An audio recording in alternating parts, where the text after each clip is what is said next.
Pozdravljeni, se opravičujem, da nisem v vaši bližini, zato da bi lahko interaktivno se pogovarjali, ampak boste pa vsaj slišali prispevek. Seveda v tem prispevku ne bom šel v detajle, to, kar ste pravzaprav lahko prebrali. Se pravi, ne bom govoril o statistiki, ampak predvsem mogoče o nekih potencialnih rešitvah. Torej, hvala za vabilo in seveda hkrati besedo. V tem trenutku se torej nahajam v Albaniji, kjer imam eno predstavitev, ampak kakorkoli. Kot ste že slišali v prejšnjih prispevkih, ste pravzaprav lahko videli, da se več ali manj posamezniki borijo z raznimi, bom rekel, čustvenimi blokadami. In tudi jaz, ko sem pravzaprav, oziroma skupaj s kolegom Matjažem Mravljo, ko smo opravljali to raziskavo, jaz sem seveda s to raziskavo nadaljeval potem v smeri doktorske dizertacije, zajela kar 1500 posameznikov in seveda rezultati so pokazali, da kar 75% zaposlenih v javni upravi se ne zna braniti pred stresom. In tako kot je tudi naslov prispevka, ohranjanje čustvene stabilnosti v času izrednih razmer. Na nek način je služba policista tista, ki ne samo, da mora poznati zakone, ampak na nek način biti robot.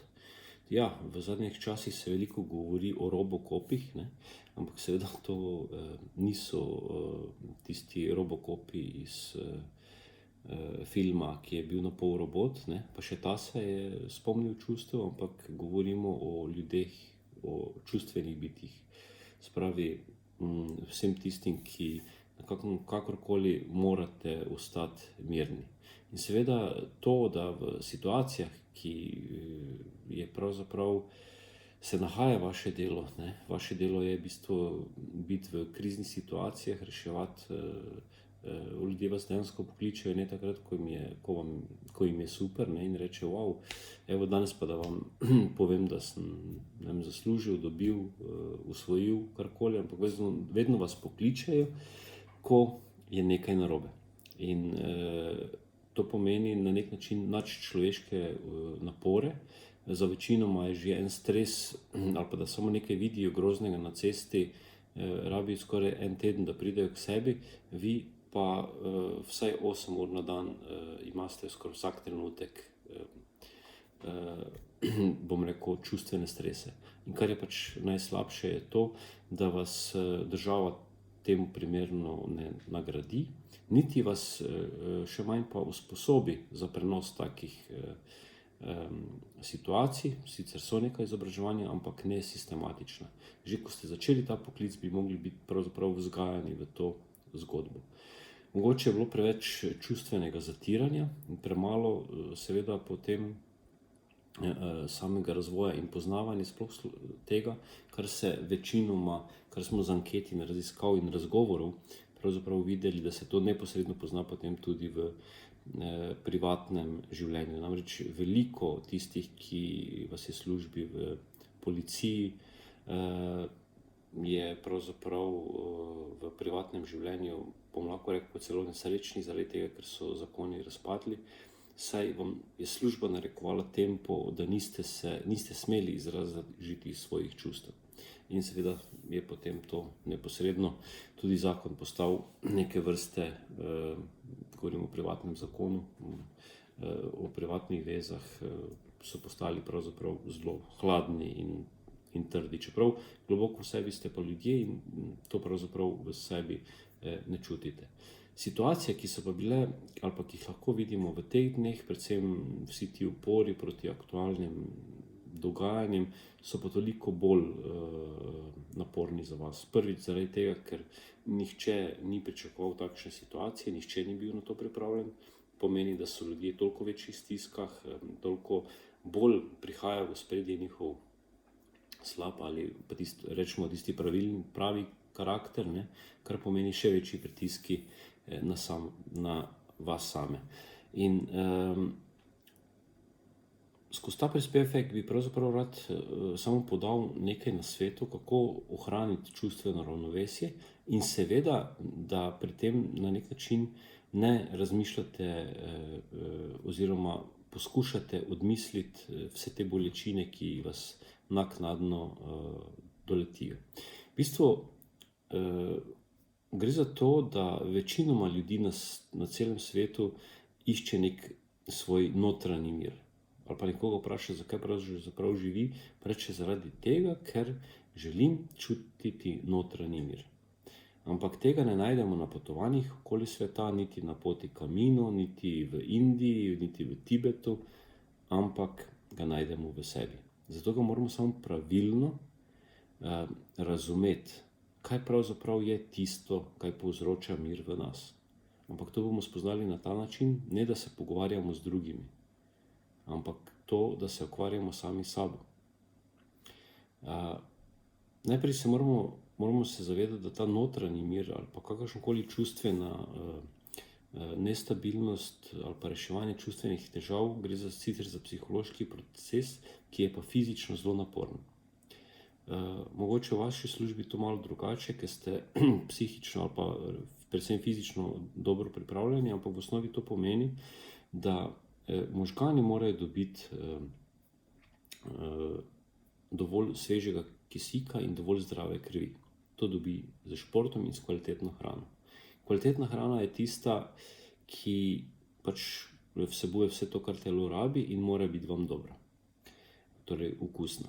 In seveda na drugi strani govorimo pa o športu. Ni nujno, da je to, v kar vam pravijo, da je dobro za vas, ampak najti šport, v katerem tudi uživate. Na ta način v bistvu najprej postavite svoje telo na bom rekel, dovolj kvalitetno mesto, da se lahko potem lotite psiholoških stvari. In na drugem mestu je potem treba vzpostaviti neko ravnovesje v naših možganih, naši glavi. To pomeni, če cel dan rešujete neke situacije, ne potem, da še doma zvečer gledate kriminalke, ali pa berete kriminalke, ampak poskušate možgane okupirati z nečim drugim, z branjem, bom rekel, kakih limonad, stripov, gledanje filmov, pa televizije vam ne priporočam, bolj rajši igranje videoigrc ali pa nekih strateških stvari, igranje šaha in podobno, branje umetnosti ali pa čist pogovore z družino. Zaradi tega, ker rabijo tudi možgani protiutež. Na tretjem mestu so naša čustva.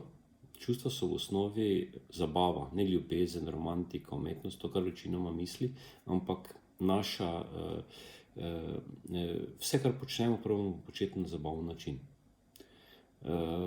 Na tretjem mestu je pa ta naša energija, ali pa nekateri pravijo temu duša, ta notranji mir. To pa pomeni, da vsaj 15 minut na dan rabimo tistega pogovora sami s sabo, kje smo, kam gremo, kaj bi sploh radi. Zato, da če greste po službi na kavo, pivo ali pa kakorkoli sami s sabo, je pravzaprav neka najbolj zdrava zgodba. Torej, vse te aktivnosti nas pripeljejo v tem, da začnemo razmišljati o sebi. Kaj nam je všeč na prehrani, kaj nam je všeč na telesnih aktivnosti, kaj nam je všeč na intelektualnih storitvah ali pa miselnih igrah, kaj nam je všeč pri razvoju naših čustev in kaj nam je všeč pri naši tej notranji energiji.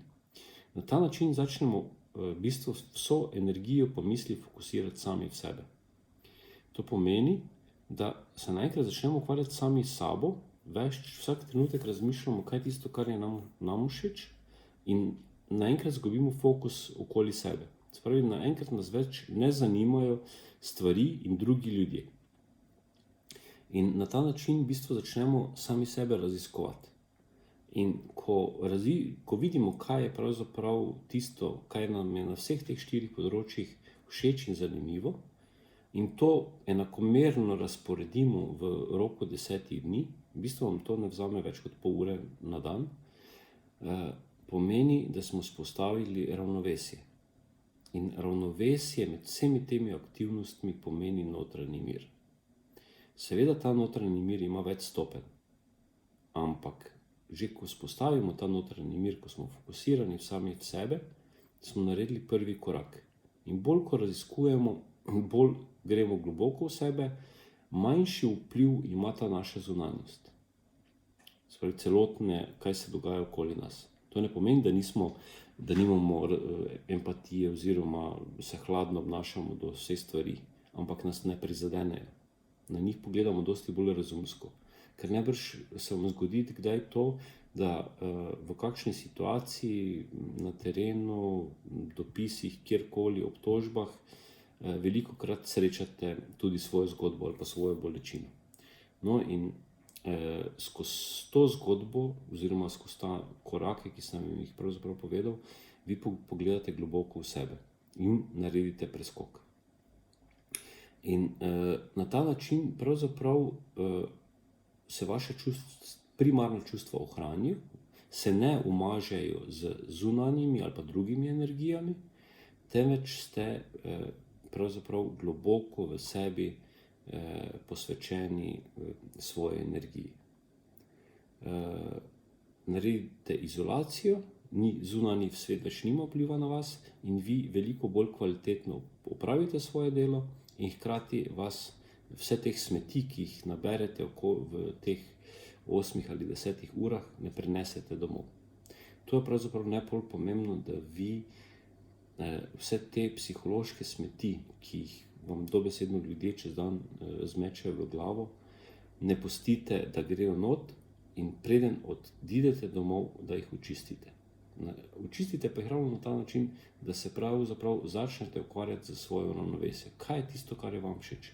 Se pravi, dovolj je samo, da se vi začnete ukvarjati s vprašanji, kaj vam je všeč na telesnem področju, na intelektualnem, čustvenem in duhovnem. In s tem ste v bistvu sklenili cel krog. Naenkrat ni več fokusa drugam. In to je v bistvu pomembno za vas. Hvala za poslušanje in upam, da boste čim več tega notranjega miru našli v prihodnjih dneh. Srečno.